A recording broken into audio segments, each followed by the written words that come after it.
Aqui falar de dependência química aqui, 6 sinais da autossabotagem. A primeira, sentimento de autossuficiência. O adicto é muito recorrente isso na vida dele. Adicção, a palavra adicto vem do latim, que quer dizer escravo. Ele, por muitas das vezes, vem desencadeando alguns sintomas desde a sua infância. A Organização Mundial da Saúde adverte que é uma doença progressiva, incurável e fatal, mas que tem tratamento. Porém, os deveres de um adicto em recuperação: evitar hábitos, ambientes e pessoas da ativa. O segundo ponto aqui, da autossabotagem, estar sempre se comparando.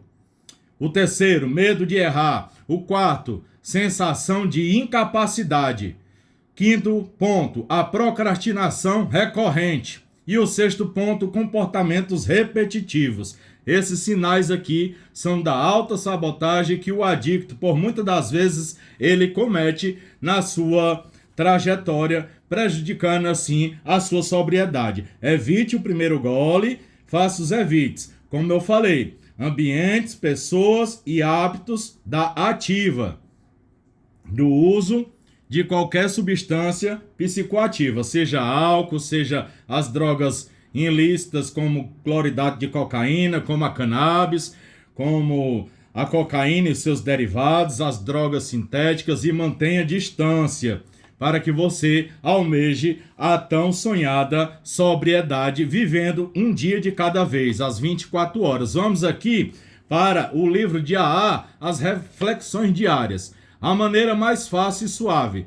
Se saltarmos este passo-chave, talvez sobrepujemos a bebida. Certamente não fugi à oportunidade de ver quem eu era, especialmente quando as dores de minhas bebedeiras pairavam sobre mim como uma nuvem escura. Contudo, logo ouvi as reuniões a respeito do companheiro que simplesmente não queria praticar o quinto passo.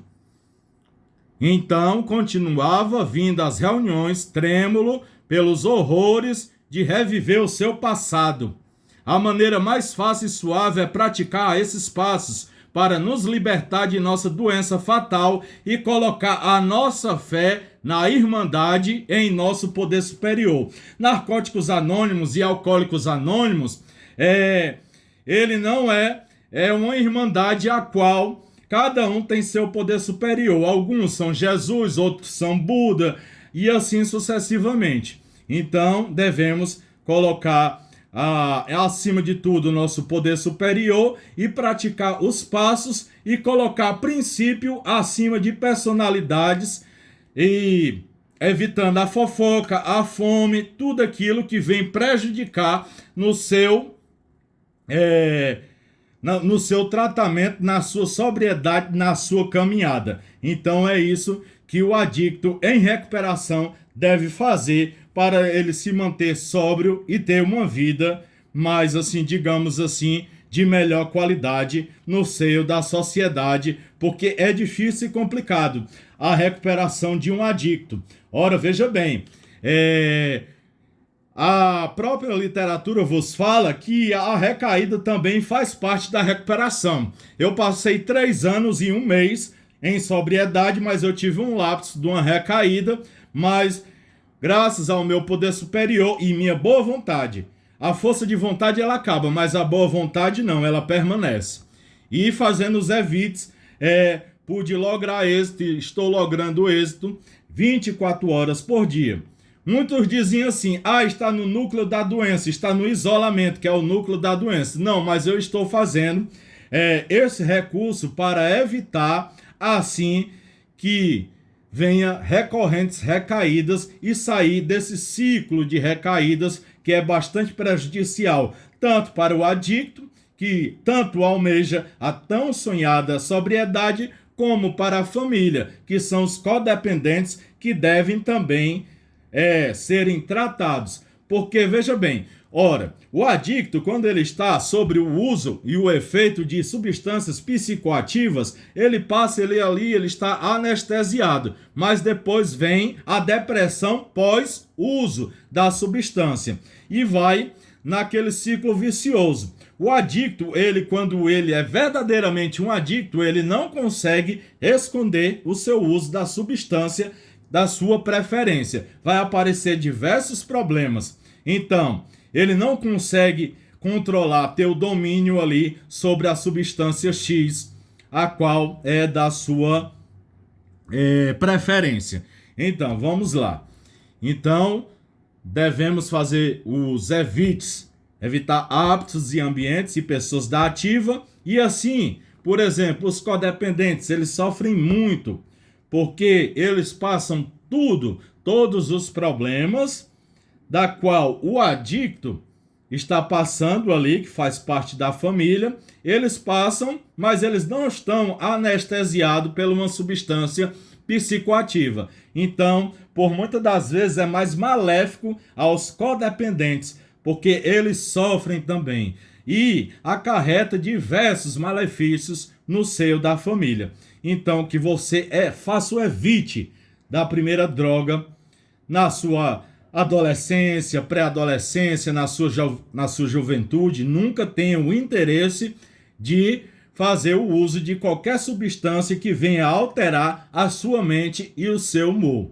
Porque existe um momento ali do namoro com a droga. Você ali vai ter, por um breve período, o controle sobre aquela substância, mas logo após vai desencadear aquela dependência física, emocional e espiritual, pois a adicção é uma doença física, comportamental, espiritual e mental, atinge essas 4 áreas aqui. Então, gradativamente. Então, também os codependentes devem também ter a prudência e saber que o adicto, ele luta contra si próprio. Ora, todo ser humano é assim, mas a luta do adicto, ela vai além. Ela vai além, porque ele está negando-se a si mesmo. E por muitas das vezes, quando a adicção ativa de um adicto foi por longos anos, a recuperação exige bastante dele. E vem momentos ali de altos e baixos, a depressão, a ansiedade, o triângulo da obsessão, o ressentimento do passado, a mágoa do presente e o medo do futuro. E o adicto, por muitas das vezes, fica perdido. É bastante também importante você ter o acompanhamento de um psiquiatra, pois o tratamento medicamentoso é essencial na recuperação de um adicto. Ele tem sim, porque com o uso de substâncias, ele vai adquirindo diversas comorbidades que, com o uso da medicação, o uso dos paliativos, vem assim lhe trazendo um bem-estar, vai ali lhe dando suporte, um paliativo, e assim você vai galgando as 24 horas por dia a tão sonhada recuperação, vivendo um dia de cada vez. Saiba que somente um adicto conhece a dor de outro adicto. As pessoas criticam. Ora, veja bem, um dependente químico, ele é subjugado na sociedade. Ele é colocado às margens da sociedade. Ele é rotulado em todos os quesitos. Mas, para nós que temos a nossa irmandade, para nós que acreditamos no poder superior, da forma que nós o compreendemos, quando nós depositamos a nossa fé e quando nós exercemos a boa vontade, aí conseguimos entrar na sobriedade. Ora, veja bem, a cocaína, para sair do seu organismo, se você fazer o exame toxicológico usando fio de cabelo, vai detectar com 5 anos. Então veja bem o quão difícil é a vida de um adicto em recuperação, aquele que quer verdadeiramente sair e mudar a sua trajetória, a sua vida. Ora, veja bem, o adicto, por muitas das vezes, ele viveu ali num momento de ilusão. Ele não amadureceu ali. Ele ficou estagnado no tempo. As pessoas ali ficaram estudando, ficaram trabalhando, ficaram se projetando na sua vida para o seu futuro, e o adicto estava aprisionado ali àqueles comportamentos destrutivos que foram maléficos, que foram benéficos no começo, no começo ali do namoro, que vem as amizades, vem as festas, vem todas aquelas brincadeiras, mas depois se torna um aprisionamento espiritual, mental, físico e a dependência do seu organismo. Então, nada nem ninguém vai entender um adicto, a não ser uma pessoa que verdadeiramente conhece e é abalizada para dar o diagnóstico. Um psiquiatra, um conselheiro formado na área da dependência química. Eu falo isso com conhecimento de causa, porque eu trabalhei por diversas vezes no grupo de apoio de casas de recuperação, clínicas terapêuticas para dependentes químicos e comunidades terapêuticas, tanto no grupo de apoio. Eu também fui estagiário de monitor e eu fui monitor também. Eu conheço a terapia racional emotiva, eu conheço também os textos da Housing, que são os pensamentos destrutivos, a autopiedade, o luto, o rebebê, o egocentrismo, a autossuficiência. Tudo isso vem agregando. Eu conheço também o tratamento Minnesota, que é um tratamento norte-americano, que é voltado para os 12 passos de narcóticos anônimos, alcoólicos anônimos e neuróticos anônimos. Assim também como os codependentes, eles também têm um grupo de apoio visando também os 12 passos. Todos esses grupos anônimos são 12 passos, 12 tradições, 12 princípios.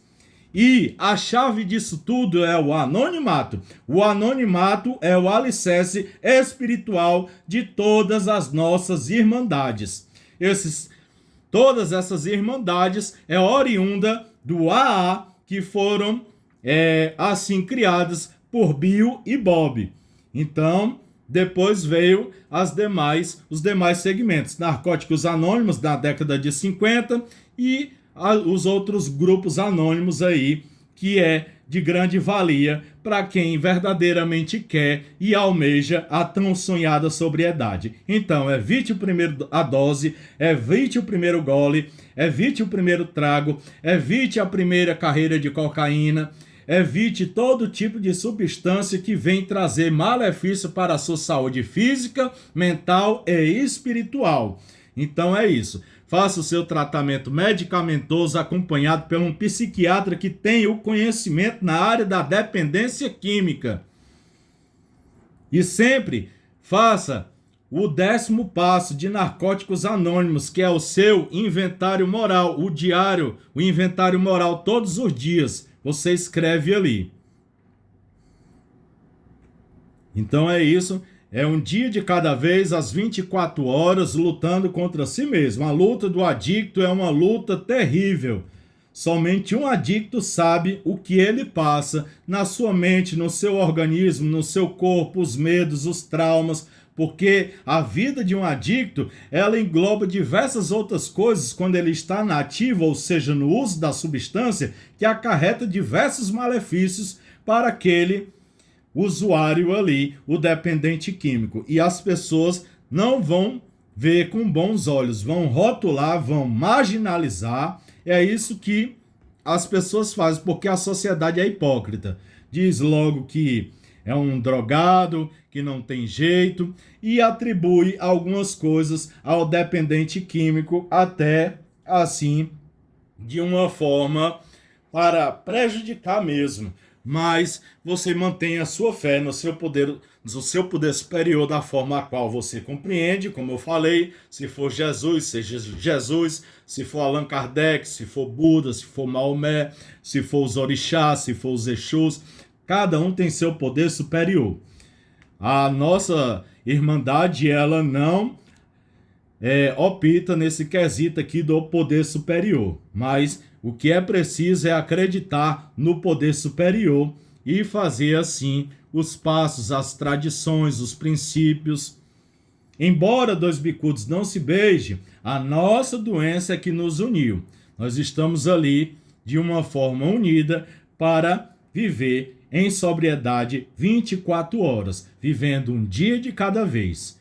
Não se entristeça com perseguições, com pré-julgamentos, com as pessoas que te rotulam, que que falam que você é um marginal, que vive às margens da sociedade, que é um criminoso, porque essa é a realidade de um adicto. Quando ele está usando droga e também quando ele está em recuperação. Ora, veja bem, eu conheço pessoas que têm 10, 15, 20 anos, ainda sofrem preconceito na família, na sociedade.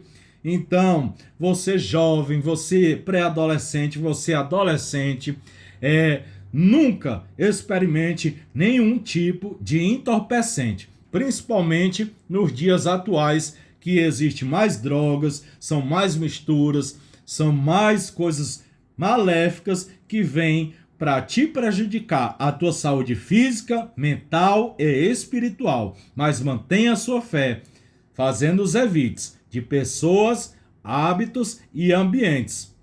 E faça isso. E sempre coloque princípios acima de personalidade. E você vai galgando um dia de cada vez a sua sobriedade. Porque é o mais importante para o adicto. A sobriedade dele. Porque a vida dele está em jogo. Porque essa doença, ela só tem 3 caminhos: cadeia, clínica e caixão. Se você continuar no uso da substância psicoativa. Mas se você alcançar a tão sonhada recuperação, aí você vai ter uma qualidade de vida. Mas é difícil, mas não é impossível. Então mantenha a fé e segue avante, e assim você vai adquirindo dia após dia, 24 horas por dia, a tão sonhada sobriedade. Abraço a todos.